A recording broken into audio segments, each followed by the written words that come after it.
Olá, vamos então para a aula número 12, sobre passagem de mensagem.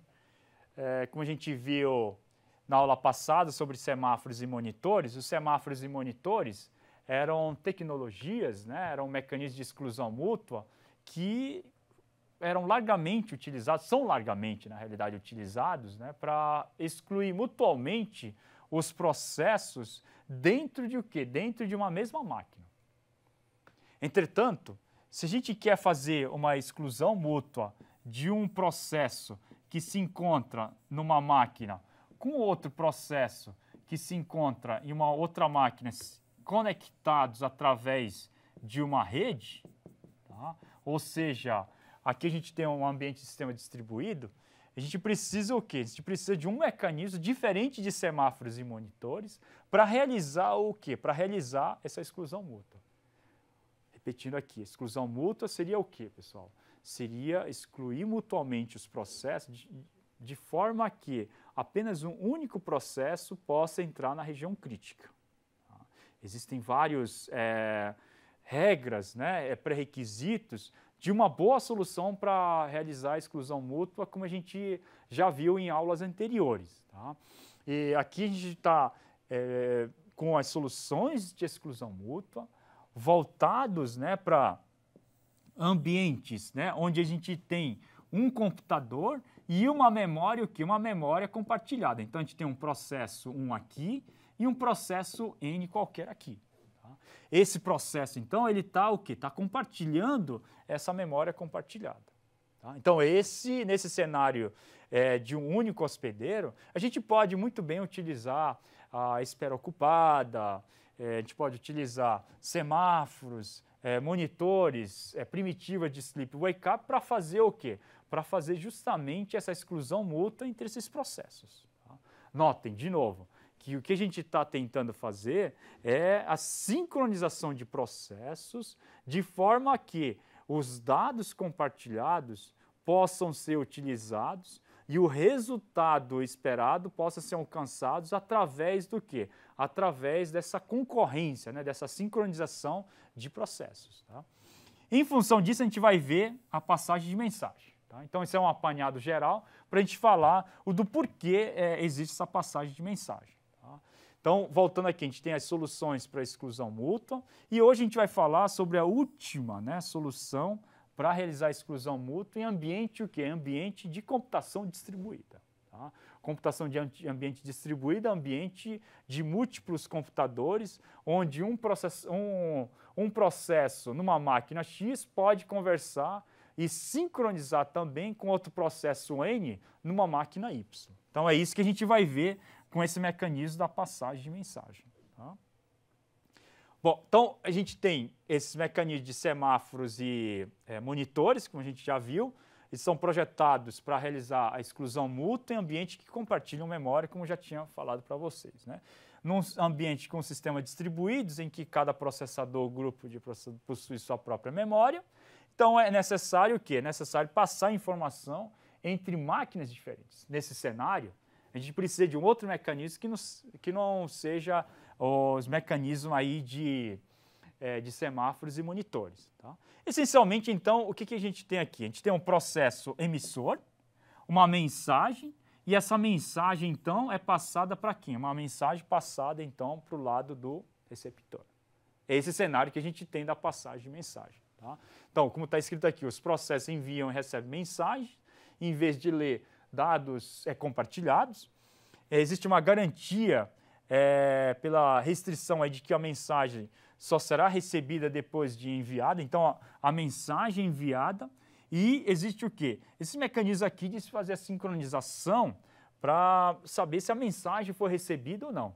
Tá? Então, existem mecanismos para realizar o quê? Realizar a confirmação. Assim como vocês têm, ou melhor, a gente tem, né? Um serviço do correio, que é o AR, justamente a carta registrada, que confirma o recebimento que o destinatário recebeu a carta. Aqui também a gente tem. A gente tem uma mensagem no computador e essa mensagem é enviada para o receptor. No momento em que esse receptor recebe a mensagem, ela também o quê? Ela também pode enviar então, uma confirmação de que recebeu a mensagem. Só para vocês saberem, e a aplicação dessa aula, o protocolo TCP/IP, que é o protocolo da internet, ela funciona basicamente com o quê? Basicamente com esse mecanismo da passagem de mensagem. Tá? Então, por isso que esse mecanismo, o estudo desse mecanismo de passagem de mensagem é bastante o quê? É bastante importante, né? Para os nossos estudos aí, né? Bom, existem duas primitivas, tá, de envio de mensagem e o segundo de recepção de mensagem. O envio de mensagem, você tem que dizer o destinatário e a mensagem que você quer passar para o destinatário. Tá? O receive, você vai receber a mensagem X de uma determinada fonte, de forma que essa mensagem, então, possa ser lida, né, pelo receptor, né? E ele vai bloquear até que haja o quê? Haja alguma mensagem, né?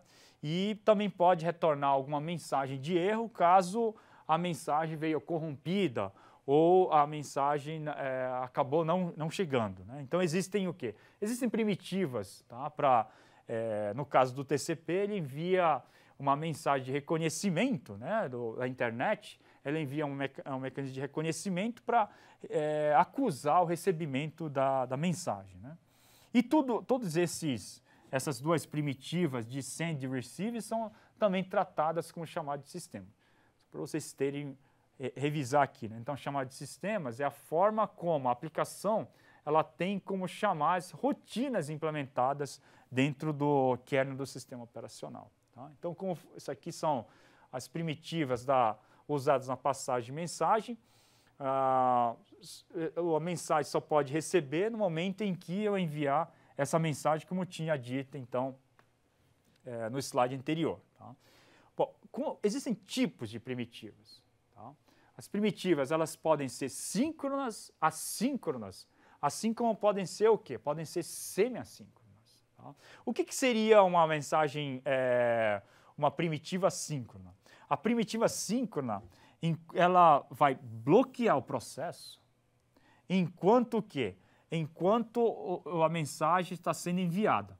E o outro processo também, ela permanece o quê? Ela permanece bloqueada.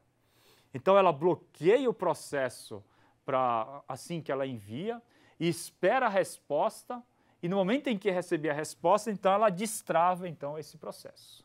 Tá? No mecanismo semi-assíncrono, o envio pode ser bloqueante, mas a recepção não precisa ser bloqueante. Em que sentido a recepção não é bloqueante? O receptor ele pode receber a mensagem em qualquer momento. Não existe o quê? Não existe a espera para receber uma determinada mensagem que foi enviada pelo emissor. Assim como pode ser o inverso, ela pode bloquear a emissão, tá? Desculpa, não enviar a emissão, mas bloquear o lado da recepção. Tá? Então, aí seria um mecanismo semi-assíncrono, né? E assíncrono é totalmente o quê? É totalmente não bloqueante. Ambos são não bloqueantes. Tanto a emissão como a recepção não é bloqueante. Então, ela envia e o processo continua realizando outras tarefas, né? Continua com a instrução seguinte. A mesma coisa, a recepção ela dá um receive e continua o quê? Continua com a sua execução, não bloqueando esse processo. Tá? Então, são primitivas aí, bloqueantes e não bloqueantes, que denotam aí a taxonomia dos tipos de primitivas para send e receive da passagem de mensagem. Tá? Bom, então vamos voltar então aqui ao produtor e consumidor, utilizando o quê? Utilizando as primitivas de quê? De send e receive. Tá? Então a gente tem aqui o quê? A gente tem aqui a gente tem um produtor, tá? um processo produtor, né? O programa do produtor, e aqui a gente tem o quê? Aqui a gente tem um consumidor. Tá? O produtor ele sempre vai produzir o item, tá? Vai receber como se fosse um envelope do consumidor para colocar a mensagem, tá? E o produtor vai construir a mensagem, tá? inserindo o quê? Inserindo o item que foi produzido pelo produtor e envelopando dentro da mensagem que foi o quê? Dentro do envelope que foi enviado pelo consumidor. Depois desse processo, então, o produtor então envia o quê? Envia a mensagem dentro do envelope para quem? Para o consumidor. No lado do consumidor, tá? O consumidor vai ter um loop eterno, assim como no lado do produtor. Tá? Ele vai entrar no loop eterno, vai receber, né? A primeira mensagem vai receber o envelope, né, com a mensagem do produtor, tá? Vai extrair o item da mensagem que foi lida, esse comercial M aqui, vai extrair o item, vai consumir, né? Vai consumir esse item nessa última instrução aqui, mas antes disso, o que ele vai fazer? Ele vai enviar o envelope, tá? O token, né? De volta para quem? De volta para o produtor, de forma que o produtor, então, possa receber esse envelope, envelopar o item e enviar de volta de novo para o consumidor. Tá? Então, esse é o processo, tá, que ocorre com o produtor e consumidor, com a passagem de mensagem, implementação que a gente tem aí, utilizando o quê? Utilizando as primitivas de send e receive. E nesse cenário aqui, os dois processos aqui, né, sendo o primeiro processo produtor e o segundo consumidor, eles podem, então, como eu tinha dito, né, permanecer em máquinas, né, serem implementadas e serem executadas em máquinas distintas. Existem vários mecanismos aqui de comunicação. Tá? Mas o mecanismo mais utilizado, tá? Alguns mecanismos, inclusive mecanismos que são voltados para linguagens mais antigas, como ADA, né? Mas existem vários mecanismos de comunicação que são síncronos. O que seriam esses síncronos, então, como a gente viu? Os mecanismos síncronos são esses daqui, ó. São esses mecanismos aqui, né? Então, aqui a gente tem o quê? Aqui a gente tem os mecanismos síncronos que são largamente utilizados, tá? Então, são esses que a gente vai, então, estudar, né? Então, a gente tem o conceito, a gente viu os conceitos. E aqui a gente tem um mecanismo que é bastante utilizado na linguagem C, que é a chamada remota de procedimento, que é a implementação da passagem de mensagem na linguagem C.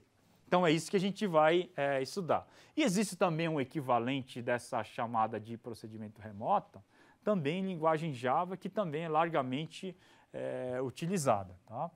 É só para citar, existem outros mecanismos, tá? O Web Services também denota uma passagem de mensagem, né?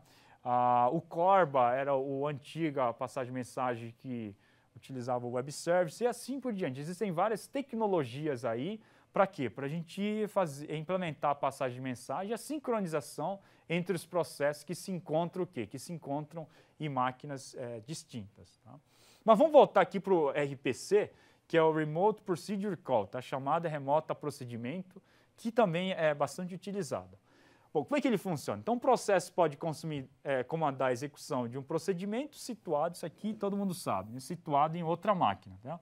O processo chamador deverá ficar bloqueado até que o processo chamado ele termine. Aqui a gente tem o quê? Aqui a gente tem uma característica do quê? Justamente do mecanismo o quê? Do mecanismo síncrono, né? Por isso que ele fica bloqueado até que o servidor também fique bloqueado no momento em que ele vai receber o quê? Vai receber essa chamada. Tá? Tanto a chamada quanto o retorno podem, então, envolver aí passagem de mensagem, passando, então, os parâmetros. Tá? Então, o RPC ele funciona nesse cenário aqui. Né? Então, você tem um processo cliente desse lado aqui e tem um processo servidor aqui. Nesse cenário aqui você tem como se fosse a interface, né, aqui do lado do cliente, e aqui também você tem uma interface que vai o quê? Que vai conversar então com o servidor. Tá? 1 e 3 aqui, né, essa 1 e essa 3 aqui, né, são mensagens o quê? São chamadas aí de procedimentos comuns, né? Essa aqui é o quê? Essa aqui é uma chamada de procedimento que é comum e vale citar que é o quê? Que é local, tá? Ou seja, ela percorre justamente dentro da própria máquina do quê? Da própria máquina do lado do cliente, assim como no lado do servidor, tá? Então, a chamada é realizada como se fosse aqui um proxy, né? Um processo que fica rodando aqui, que é uma interface. Esse processo, por sua vez, tem os procedimentos para fazer a chamada remota com o ligador, né? Com a interface do servidor. A interface do servidor, por sua vez, faz o quê? Faz uma chamada, então, para o processo que se encontra no lado do servidor. Esse sim, tá? Esse é quem vai o quê? Esse aqui é quem vai realizar o quê? Realizar o processamento propriamente dito, tá?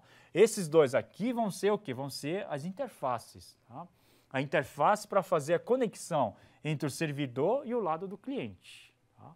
Uma vez que o processo servidor ele termina, ele retorna então o resultado para o ligador do lado do servidor, que por sua vez vai retornar para o ligador do lado do cliente e finalmente o ligador do cliente vai mandar então a resposta para o ligador, para o processo do cliente, tá?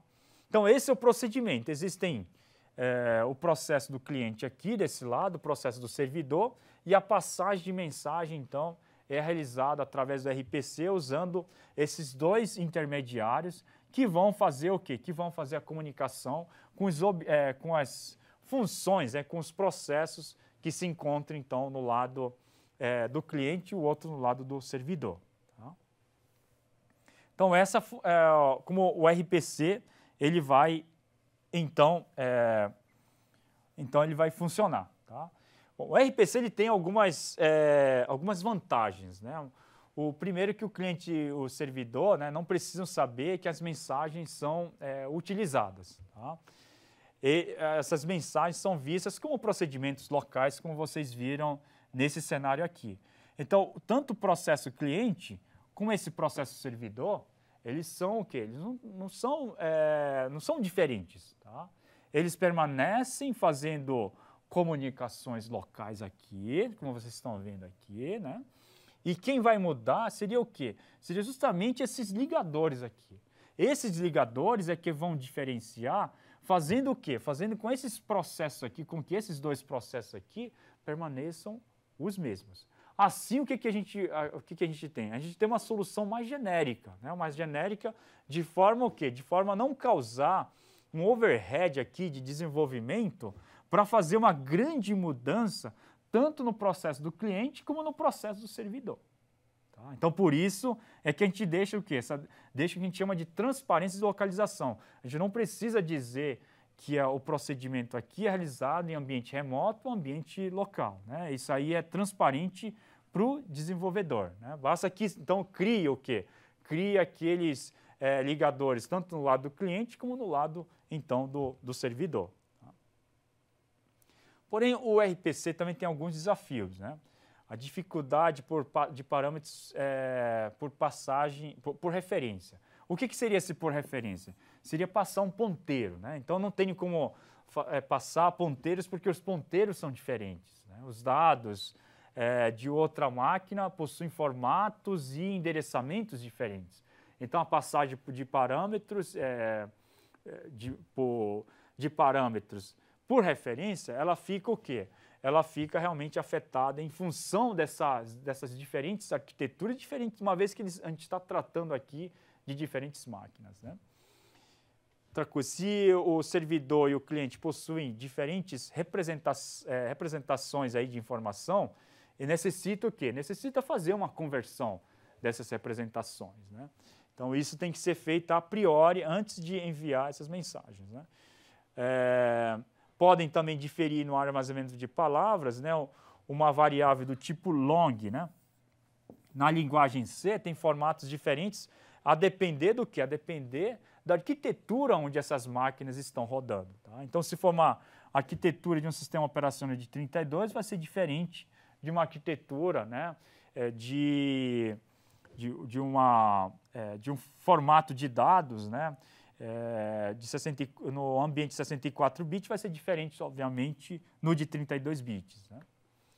Outra coisa, ele tem que também tratar de falhas semânticas. Né? O servidor, de repente, aqui ele para de funcionar, né? Quando executava uma RPC. O que eu vou fazer isso? O que eu vou dizer isso para o cliente? Se for uma tarefa simples que eu possa repetir, não tem problema. Agora imagine que eu estou fazendo uma atualização de um banco de dados. Aí vai ser problemático, né? Eu preciso dizer como é que eu vou proceder com essa atualização. Então, se for uma compilação, aí não vai haver problema. Mas se for uma atualização de um banco de dados, isso certamente vai ter que ser solucionado. Né? Então, existem várias abordagens nesse sentido. Existe uma abordagem de executar no mínimo uma vez, executar exatamente uma vez, assim como executar no máximo aí, de uma vez. Tá? Então, no mínimo uma vez, o cliente ele fica retransmitindo o pedido, né? Até que o quê? Até que a resposta desejada, né? Até que a resposta desejada possa chegar.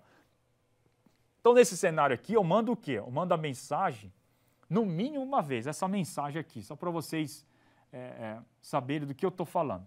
Então, mando essa mensagem aqui no mínimo uma vez. Tá? Ou seja, posso emitir várias vezes, até que a mensagem, até que a resposta, né, então possa chegar, né, ao usuário. Né? O processo, no caso, o usuário seria o processo cliente. Ou também posso mandar exatamente uma única vez, tá? Que é diferente do no mínimo uma vez. Assim como posso proceder de dizer quantas vezes no máximo eu vou mandar. Então, posso mandar exatamente uma vez ou no máximo N vezes ou uma vez. Né? Então, se o servidor aqui caiu, o cliente saberá do erro, mas obviamente não saberá se a operação foi executada uma vez que ele só foi realizada no máximo aqui uma vez. Então, existem aqui esses 3 mecanismos para a gente tratar quando um servidor ele para de funcionar no momento em que envio uma mensagem, né, uma requisição para o lado do servidor. Então, tem essas 3 requisições aqui, 3 formas de se tratar, que seria, no mínimo, mando uma requisição no mínimo uma vez, então posso mandar várias vezes, posso mandar exatamente uma vez, ou posso mandar no máximo uma vez uma única mensagem aí, né? Bom, além desses mecanismos de RPC, a gente também tem outro mecanismo bastante conhecido, que é esse mecanismo que é implementado na linguagem Java, tá? Que é o RMI. Nesse cenário existe o quê? Existem objetos em máquinas diferentes, onde eu posso chamar um método que é implementado em um objeto que se encontra em máquina diferente. Então aqui a gente tem um cenário aqui de passagem de mensagem e existe um objeto A com o método 1. E esse objeto A, então, pode chamar o objeto B, tá? O método do objeto B, e passar o quê? Receber a resposta desse objeto B. Tá? Então, essa orientação a objeto é realizada pela linguagem Java, tá? E possui essa orientação a objeto que é diferente do RPC, que é baseado em chamada de procedimento. Tá? Além desses 2, a gente também tem o RPC e o RMI, a gente tem as caixas postais e os portos, né? Que são outros artefatos. As caixas postais funcionam como se fossem aqui, né, um buffer, tá? Onde o processo emissor ele pode enviar a mensagem para a caixa postal e essa mensagem, então, de estrutura, né, localmente, ele pode, então, ser recebida pelo lado do receptor. E é importante também que um processo emissor, ele pode atender o quê? Ele pode atender a vários outros processos receptores, utilizando o quê? Utilizando uma comunicação aí de uma caixa postal, né, uma única caixa postal que vai servir o quê? De para vários aí processos, né? Então, essa seria uma forma aí, uma outra estrutura de dados, né? Para se colocar o quê? Para se colocar um número de mensagens aí dentro dessas caixas postais, né? Bom, e finalmente a gente também tem uma outra tecnologia que seria a tecnologia os portos, né, como a gente chama. Então, o protocolo aí da camada de transporte da internet, tá, que é mais comumente chamado de TCP/IP, né, ele tem um número de portos aí numerados de 1 a 65.535, que essencialmente servem para quê? Servem de interface, né, de um processo, para identificar um processo do outro dentro de um único hospedeiro. Essencialmente assim, dentro de um condomínio ou dentro de uma casa, eu não posso mandar uma correspondência para uma casa. Eu mando uma correspondência para casa, mas eu tenho que identificar para quem vai essa correspondência, uma vez que dentro dessa casa aqui, né, dessa residência, moram várias pessoas. Então, como é que eu vou identificar uma pessoa dentro dessa casa? Eu vou identificar o quê? Eu vou identificar através dos portos. Tá? Então, é esse o cenário que eu vou utilizar para identificar o quê? Identificar cada um dos processos usando o quê? Usando os portos. Tá? Bom, finalmente, então, concluindo essa aula, então a gente falou de passagem de mensagem, tá? A bibliografia continua sendo a 4ª edição de Sistemas Operacionais Modernos do Tannenbaum. E na próxima aula, então, a gente vai falar dos problemas inerentes, né, que existem com a comunicação de processo. Agradeço mais uma vez a atenção de vocês.